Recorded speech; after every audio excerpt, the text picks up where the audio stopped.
Hi everyone, Sanjeev here. Today I've got a very special guest, Amit, and who's a very sophisticated property investor. Last year, not only he has within last 12 months, actually he has bought three properties himself. Last two property last year, and then one property recently in the middle when the rate of interest is going up. So the goal of this interview is to uncover like why Amit is buying these properties, what has been his the mindset, the why, what his goals, and then after once we have uncovered that, we're gonna talk about another special thing about Amit is that he's buying under family structures, self-management fund as well. So again, understanding why he is buying under those structures, that will be very helpful for anyone listening to this episode. And then eventually, we're gonna dig into it because Amit is also a very educated investor. He and his wife, they invest a lot of, on their self-education. Still, they choose to use a buyer agent. Of course, he's one of our clients as well. So just want to uncover that as well. So tune to this episode and welcome, Amit. How are you, buddy? Thanks, Sanjeev. I'm good. Thank you. How are you? Now, very good. Now, thanks for your time today. So yeah, Amit, let's get into it. So first, let's start with who you are, where you live in Australia, a bit of a background, and then we'll dive into your property journey. Sure. So, obviously, you know me, but I'm an accountant by profession and also a mortgage broker, which puts me in a good spot to work with my clients in terms of defining their property journey strategy and work with them very closely. Along with that, I'm married. I've got two kids, two boys, 9 and 3. So busy life from that perspective. And yeah, as you mentioned, property seems to be the vehicle which I'm riding in order to create wealth for myself and my family. Awesome. So when this all started, Amit, for you, like I know you have been in Australia for quite a long time. So so when this the bug of property, I would say, you got into that. When the bug bit me, hi, it's look. I think it goes back to the company I had in early days when I was looking to grow, my understand myself and adjust to the environment in Australia, and some of the people that I had around me showed me property as the mechanism to grow your wealth, and then obviously which led me to look at avenues to understand, get educated, and understand why property. And the more I digged into it, the more it made sense to me that property is the way to go. So what was the key thing you would say, like which stuck you for the property thing? Like I think one of the biggest things is the leverage. I mean, if you have a dollar, bank can give you up to $9 to invest in it. And understanding those numbers, being an accountant, it made more sense to me. There's no other asset class where you can leverage to that point. I mean, other asset classes has to go up 10% to match 1% growth in property. Whilst what happened in last 2 years with property, it's a phenomenal 20+% growth in every possible suburb you can name. So from that perspective, it was pretty clear and obvious choice to make sure that property is big part of our portfolio in that sense. okay. No, I think I totally agree with you, Amit, that no, the kind of leverage we can get from the property world is no asset class as far as I know. And, by the way, people who are watching this and listening, we are recording on 4th of October 2022. So when Amit says last 2 years, of course, the entire COVID period, of course, in Australia, we had a good property boom, the prices going up. And so So yeah, I think now, Amit, like of course, you learned, you understood the power of leverage, and that's why you choose the property asset class. And now I see a lot of people get into the fear, the integrity, the numbers, the nut and bolts, right?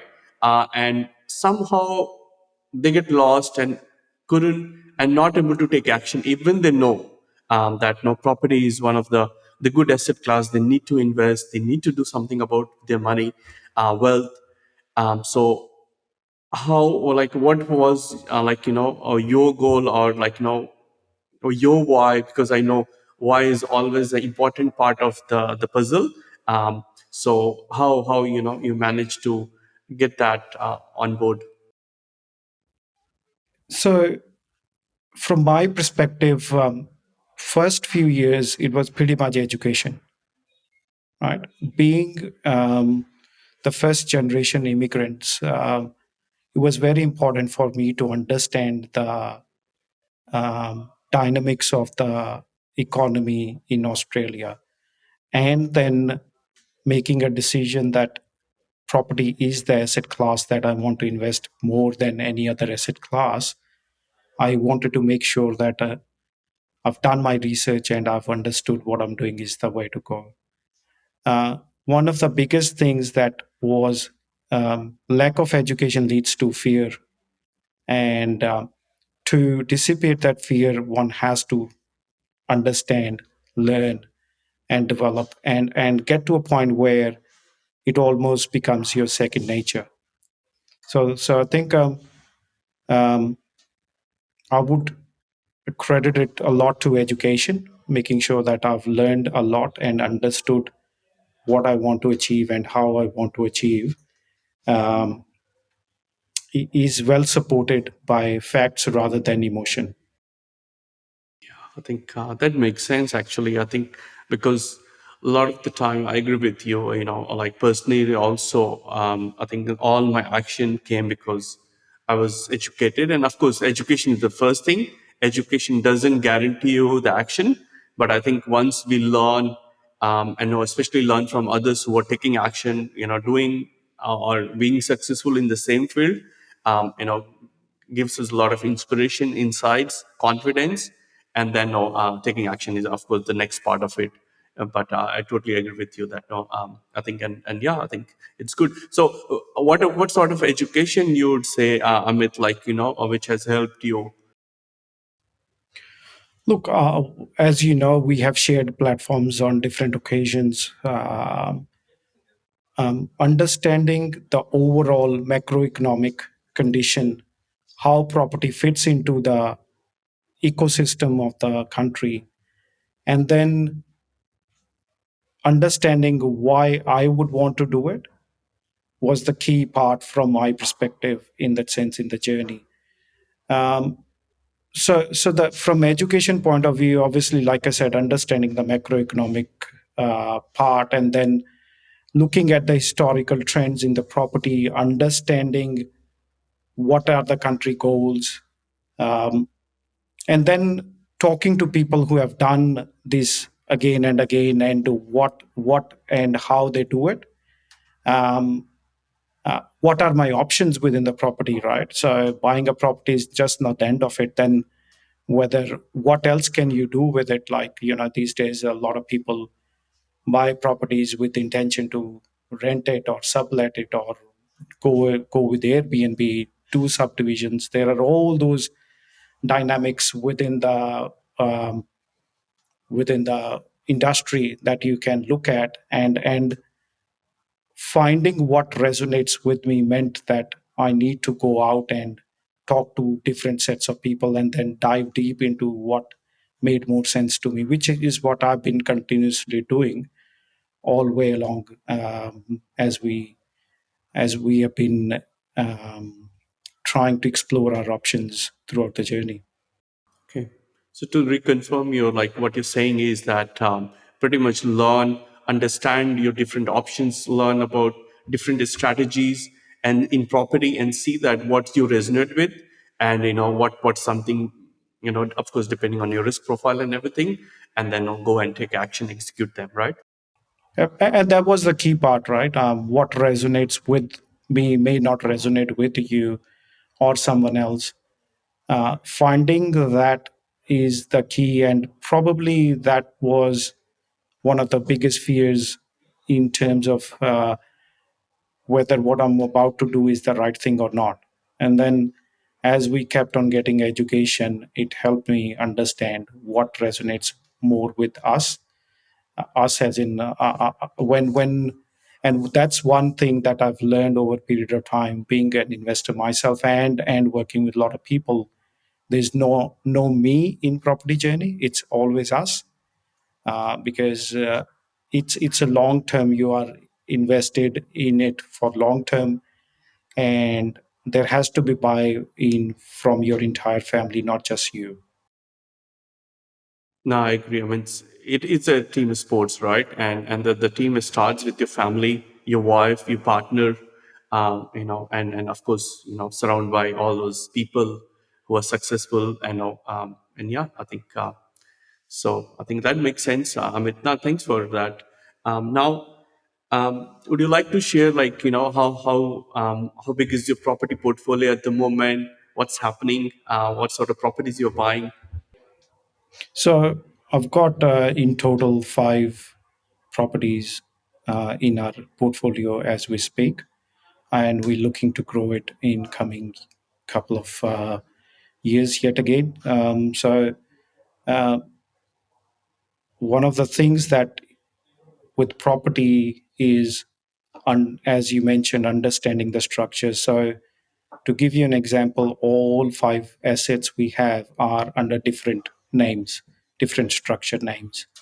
No 2 assets are in one entity for that reason.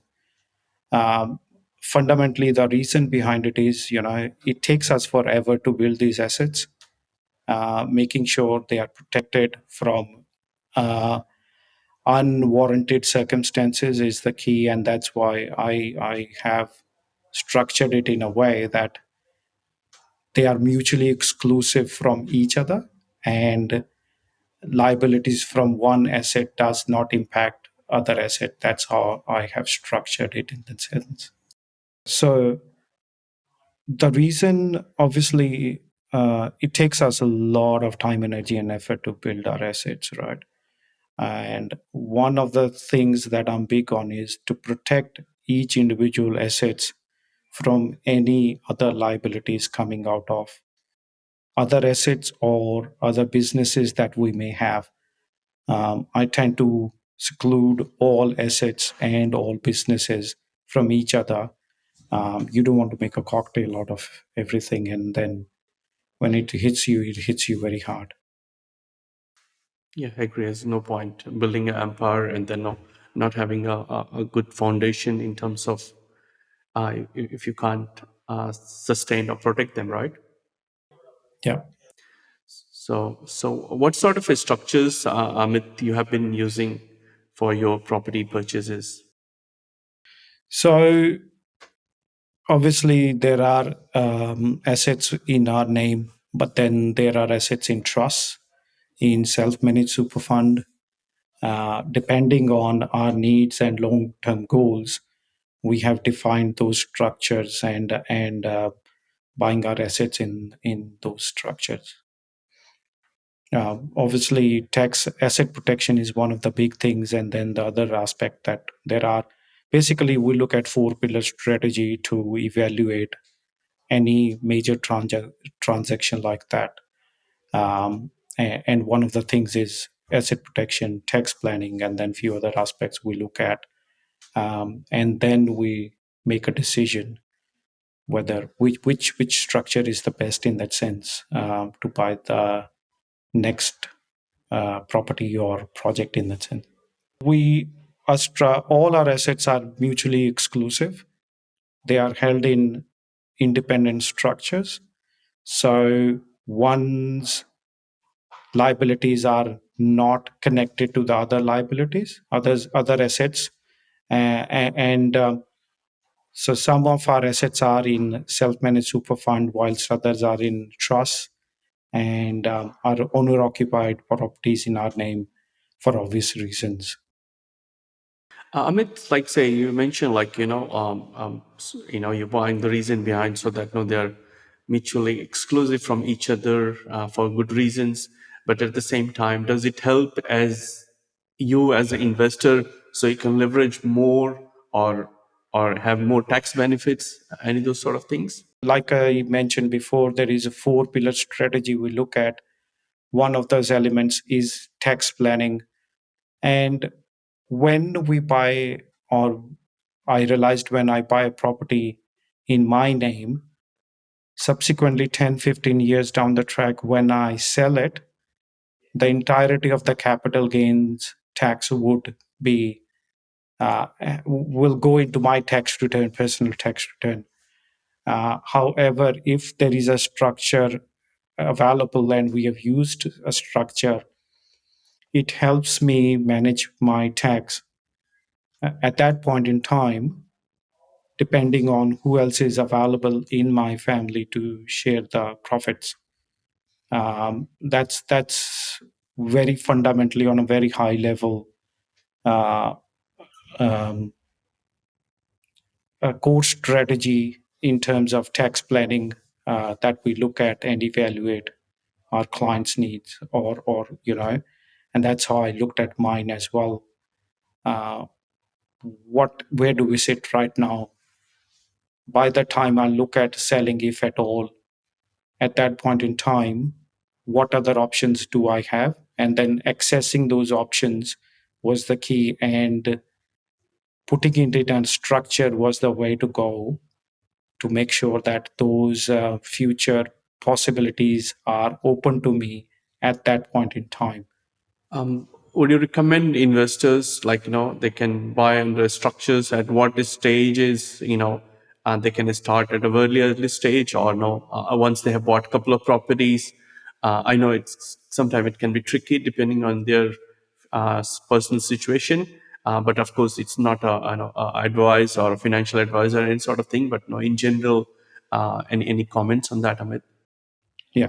So, like you said, it can't be a generic advice, and you can't have a blanket strategy for everyone. But in general, if you are looking to be a sophisticated investor, then it makes sense to understand what options do you have, and what are the ramifications of not doing it, and what are the benefits of doing it. You know, um, getting that clarity is the key. And again, it goes back to education, right? Getting that education, understanding that's the way to go or not. Um, you got to understand the possible outcomes 10, 15 years down the track. Now, if you, like I said, if you want to be a sophisticated investor, it's best to understand those. Talk to your team, and I'm assuming whoever is listening, they have their advisors team behind them, which can be an accountant, a mortgage broker, a solicitor.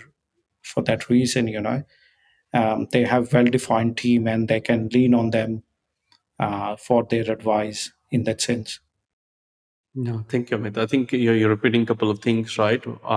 That one is education, build your team, get the good advice, because I feel like not only in 10, 15 years, but even in the short term, like say in next 3, 4 years, like someone, we have clients with investors dream buying 4, 5 properties sometime in a year. Like you are one of them. You bought 3 properties in a year, right?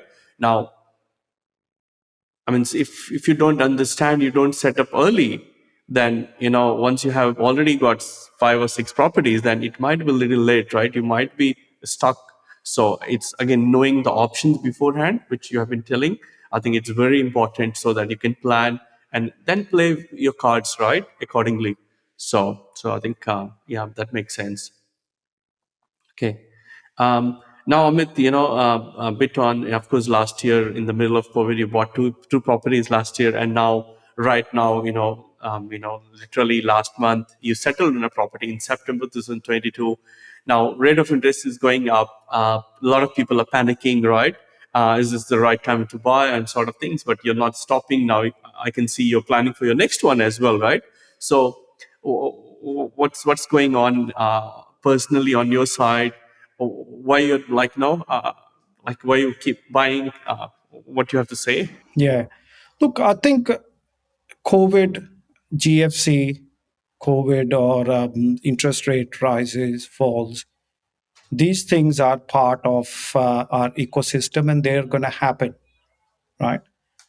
Um, and again, it goes back to education, right? Once I understood what is the bigger picture game, uh, these events come and go.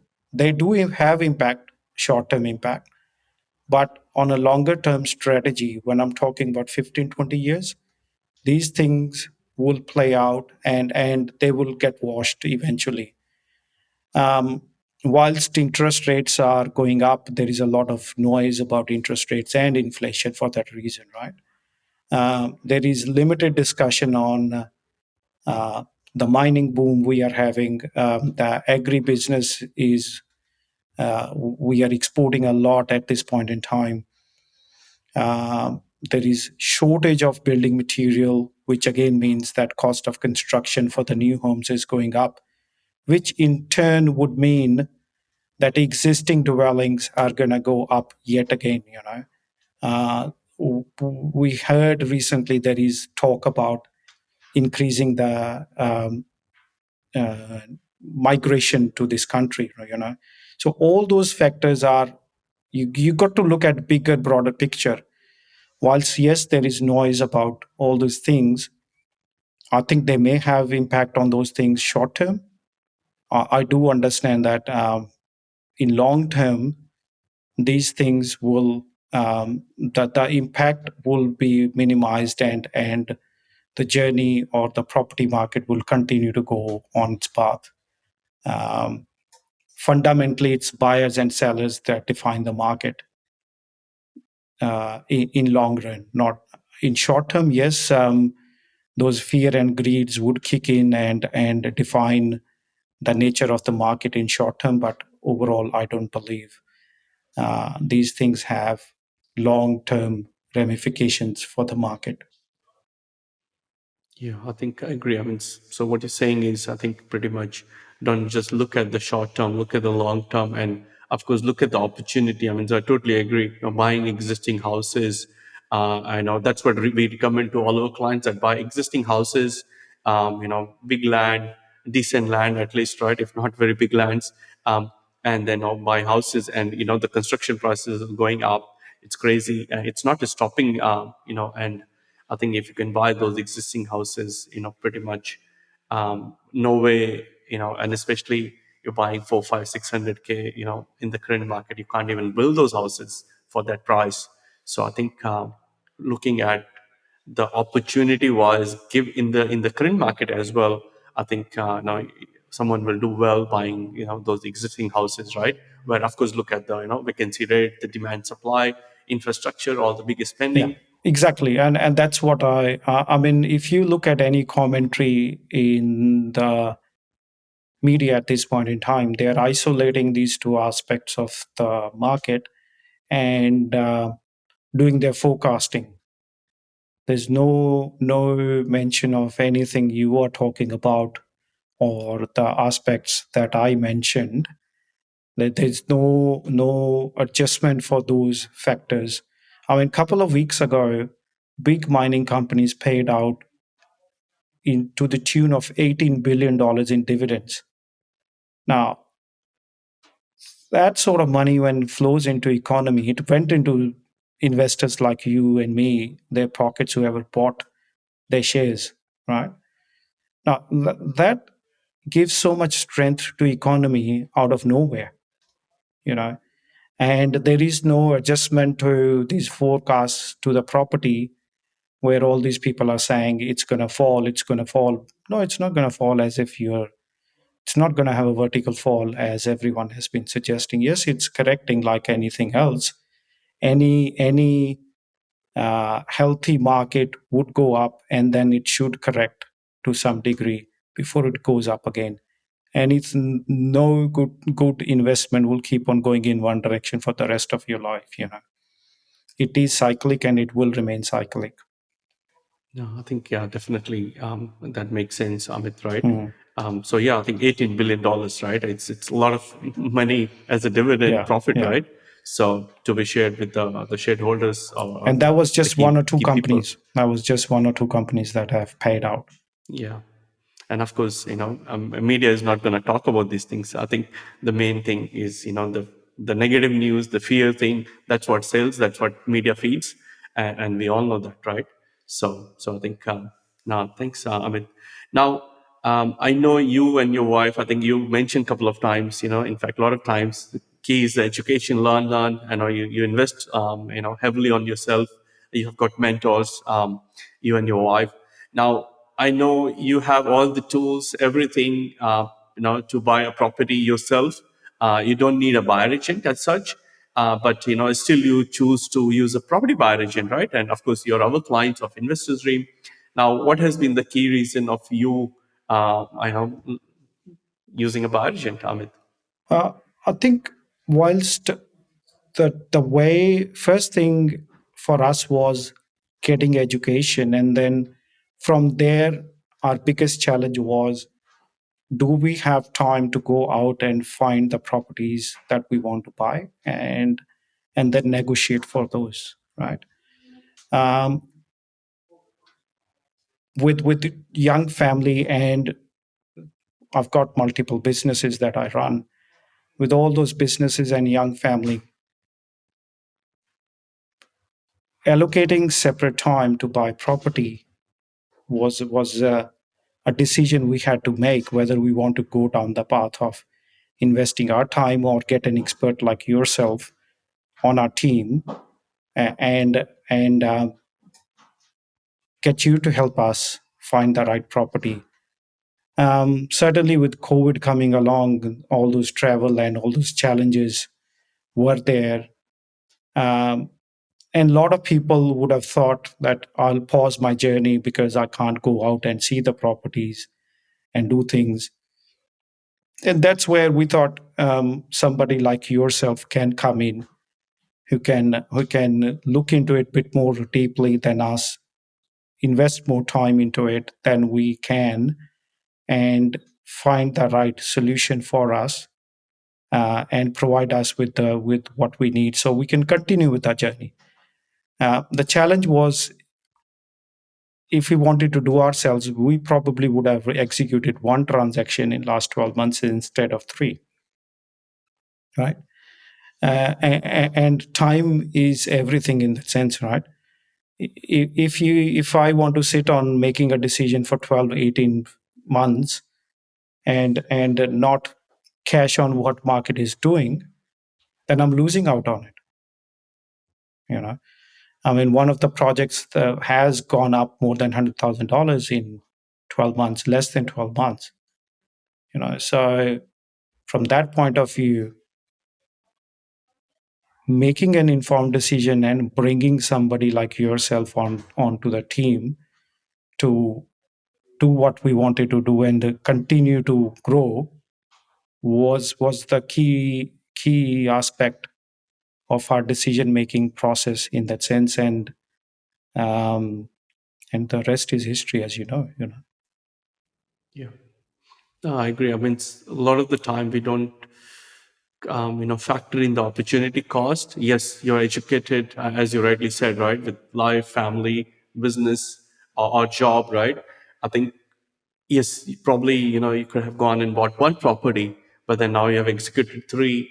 Now, you are timing the market rather than timing the market, and now timing yourself, right?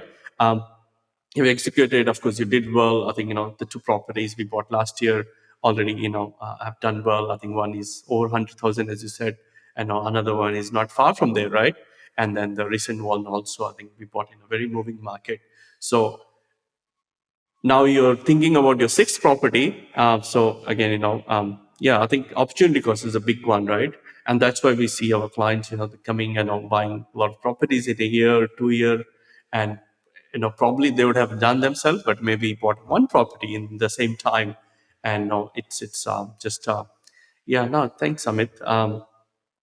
Now, what you have to say for any investors in the current market, looking, I know there's a lot of fear because of the rising rate of interest and all, what you have to say to the, other investors, friends? From my perspective, I think, like I said, all these things are short term.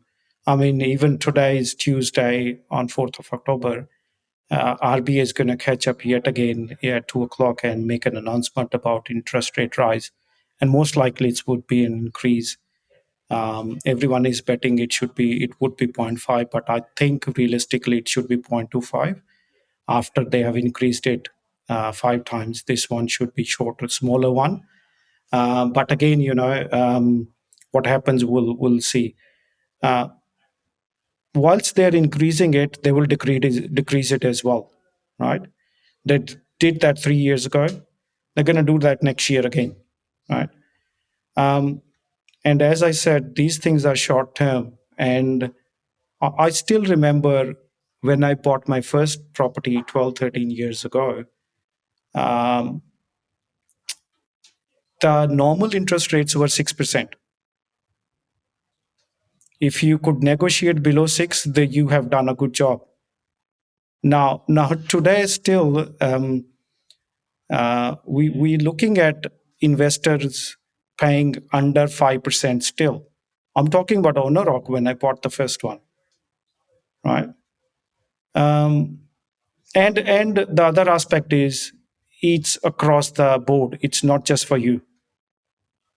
If the interest rate has gone up, it has gone up for everyone, not just you. I mean, the short term, somebody may have fixed it and they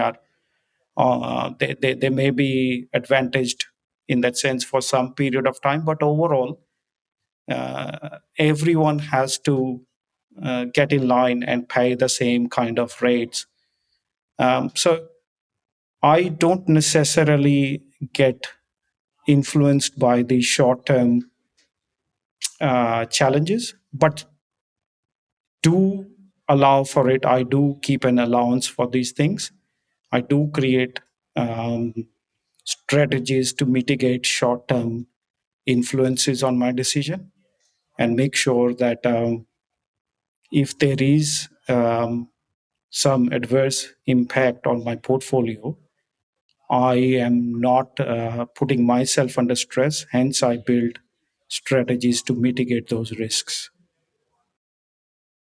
No, I agree with you, Amit. I think we all need to have a long-term plan and then execute it. And of course, property investing, as we say, is pretty much a business. And now in business, things goes up and down, and you need to manage your cash flow, right? For those adverse situation or a rate of interest rises, but doesn't mean that you close the business or anything, or it's not the right time to do. I mean, business continues, right? If you consider property investing as a business, which it is. So I think, yeah, no, I totally agree with you. And you have to allow for all those things, and it's part of the planning process as well. It's not like, it's not like set and forget. You buy the property and forget about it. You plan, look after it, and know where it need helps, you help, and that way, the property portfolio grow over the time. So now I think, no, thanks for sharing those things, Amit. Now I know, as a business, you're a very successful mortgage broker, advisor, accountant, helping 100 of clients, and so if people have to reach out, Amit, where they can find you. You can look for my profile online at amitaggarwal.com.au, or there's a calendar link. You can book a time, or you can reach out to me directly on my phone, 0432 120 120. Yeah, no, thanks, Amit. I think, thanks for your time today, for sharing your journey and all the good tips and the insights. Most likely, we'll bring you, the next episode to share more deep dive into, the different strategies, the structures, which suggest your clients, so that now we can share with our audience. So, thanks again, Amit. Have a good day. Thank you so much for tuning in today. Hope you enjoyed and learned something new from this episode.